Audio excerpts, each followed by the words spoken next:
Hello friends, welcome back to the new video. In this video guys, we are going to talk about how to connect earphone to our Redmi phone. Guys, you want to connect this earphone to your phone, so as you can connect. And guys, now let's see how to connect earphone to our Redmi phone. In this video guys, I am going to show you guys how can you connect. So before starting video friends, I want to tell you, if you need my channel and you are watching my video first time, so first of all go and subscribe my channel, click the bell icon and like my video.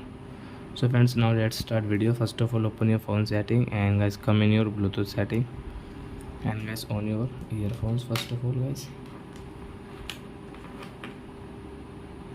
so guys press here this button, guys your earphone will on, and guys on your Bluetooth with refresh. So you can see guys this Ubon, this earphone name. So guys click on earphone name, then guys click on this blue option pair, then guys connected. Guys you can see guys this earphone has connected in our Redmi phone. So I hope friends you have understood how to connect earphone to our Redmi phone. So that's it guys, thanks for watching. Now we will meet on next video with new topic. Before going guys, please go and like my video, subscribe my channel. Bye bye friends.